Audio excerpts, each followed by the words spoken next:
பச்சை வெல்லம் போட்டுக்கிடுங்க. பூண்டு ஊறுகாய் பண்ண போகிறேன். அதுக்கு வந்து வெந்தயமும் கடுகும் சின்ன ஸ்பூனுக்கு 1 ஸ்பூன் போட்டுக்கிட்டேன். பூண்டு வந்து பெரிய பெரிய பூண்டாக ஒரு அரை கிண்ணம் உரித்து வச்சுருக்கேன். புளி ஒரு பெரிய லெமன் அளவு ஊற வச்சுருக்கேன். அதை கரைச்சி எடுத்துக்கலாம். வத்தல் ஒரு 10 வத்தலுக்கு மேலே எடுத்து வச்சுருக்கேன். வறுத்துக்கலாம். எண்ணெய் விடாமல் வறுக்கணும்.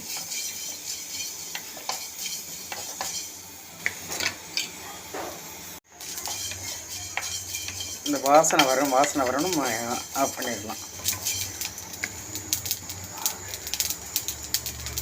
இந்த பொரியலைன்னா கசப்பு திரும்ப வந்துடும். கடுகும் வெந்தயமும் ஒரு சின்ன ஸ்பூன் போட்டு எண்ணெய் விடாமல் வறுத்து எடுத்துக்கிடணும். இறக்கிடலாம். காஞ்சல் வத்தலுக்கு 1 ஸ்பூன் நல்லெண்ணெய் விட்டுக்கிடலாம்.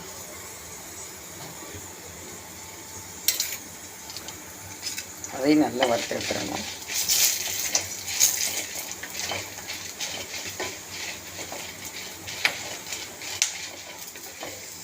ஒரு ஸ்பூன் நல்லெண்ணெய் விட்டு ஒரு 10 காஞ்ச வத்தல் 1 ஸ்பூன் நல்லெண்ணெய் விட்டு ஒரு 10 காஞ்ச வத்தல் வறுத்து எடுத்துக்கலாம்.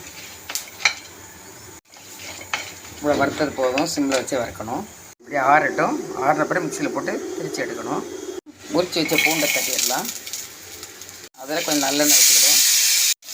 நல்லா சிம்மில் வச்சு வதக்கணும். கொஞ்சம் நிறம் மாற வர வதக்கணும். கொஞ்சம் நிறம் வரணும்.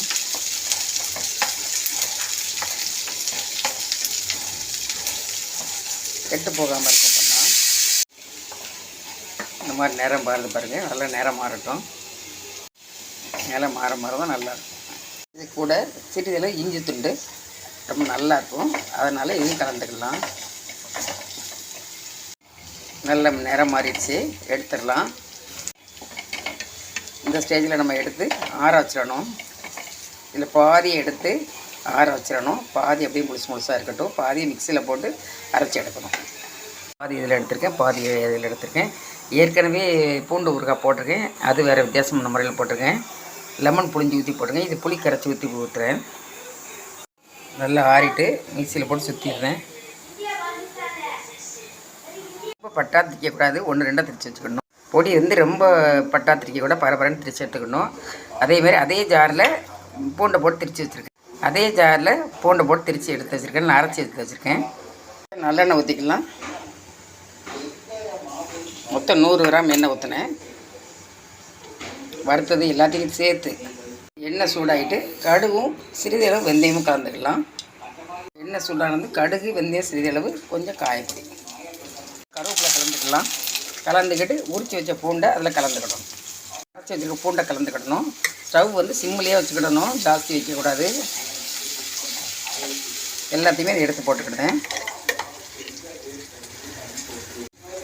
எல்லாத்தையுமே எடுத்து போட்டுக்கலாம். இப்போ தேவையான கல் உப்பு கலந்துக்கலாம். இது கல் உப்பு தான் டேஸ்ட் கொடுக்கும். அதனால் கல் உப்பு கலந்துக்கிடணும். கல் உப்பு கலந்ததும்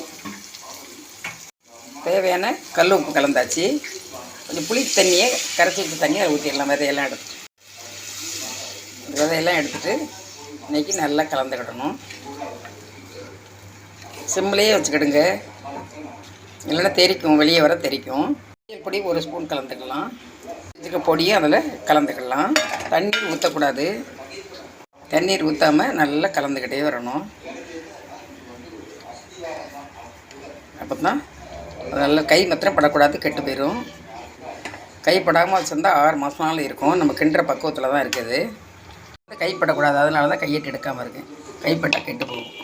இப்படி கிண்டிக்கிட்டே இருக்கணும். நல்லா தெரிக்கும். ஒரு மூடி போட்டு மூடிக்கலாம்.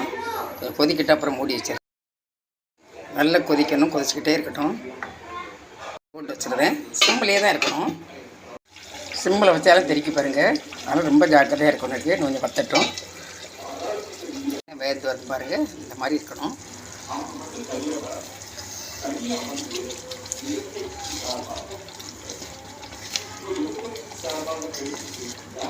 இன்னும் கொஞ்சம் கட்டியாகட்டும். ரெடியானது. கண்ணாடி பாட்டில் இல்லைன்னா ஜாடி, அந்த காலத்துல எல்லாம் ஜாடி வச்சுருப்பாங்க, இப்போ கண்ணாடி பாட்டில் வச்சுருக்காங்க. பிளாஸ்டிக்கில் வைக்காதீங்க. சின்ன சின்ன பாட்டிலாக இருந்தாலும் கூட கண்ணாடி பாட்டிலில் சோப்படி வெளியே வச்சுருக்கலாம், ஒன்றும் இல்லை, தப்பே இல்லை, கெட்டு போகாது. இப்போ இது எங்களுக்கெல்லாம் 2 நாளில் காலியாகிடுது. இது எல்லாத்துக்குமே சாப்பிடலாம், ரொம்ப டேஸ்ட்டாக இருக்கும். நம்ம உடம்புக்கு நல்லது வேறு. வாய்வு சம்மந்தப்பட்ட பிரச்சனை எது இருந்தாலும் நல்லா போயிடுவோம்மா. எண்ணெய் மிதந்து வரவும் அப்படியே ஆஃப் பண்ணிடலாம். இப்போ நீங்கள் தேவைப்பட்டால் வெல்லம் போட்டுக்கலாம். அச்சு வெல்லம் சின்ன தொட்டு போட்டிருக்கேன். அச்சு வெல்லம் போட்டுக்கிடுங்க. அச்சு வெல்லம் போட்டதுனால சுவை ரொம்ப கூடும். இறக்க போகிறது கொஞ்சம் மிஞ்சி தான் போடணும். இது ஒன்று உங்களுக்கு வேண்டான்னா நீங்கள் விட்டுடலாம், தேவைப்பட்டால் போட்டுக்கிடுங்க. நான் போட்ட சுவை கூட இருக்கும், அதனால் போடுறேன். சிலருக்கு பிடிக்காது, பிடிக்கலன்னா விட்டுருங்க. அதை ஒரு கிண்டு கொஞ்சம் மூடி வைக்கணும், அப்புறம் ஆஃப் பண்ணிடலாம். வீட்டிலே தயார் பண்ணாலும் பூண்டு விலை கம்மி, நிறைய இருக்குது பாருங்கள். நம்ம ஒரு சின்ன பாட்டில் வாங்கினாலே அது 35 ரூபா 40 ரூபாம்பாங்க. இது வந்து நம்மளுக்கு நிறைய இருக்கும். இது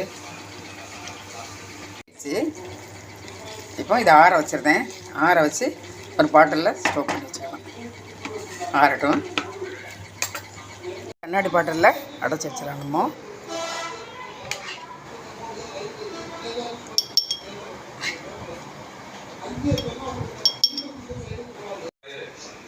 இதே மாதிரி செஞ்சு பாருங்கள். லைக் பண்ணுங்கள், ஷேர் பண்ணுங்கள், சப்ஸ்கிரைப் பண்ணுங்கள், பெல் பட்டனை கிளிக் பண்ணுங்கள். ஃபுல் வீடியோவும் பாருங்கள்.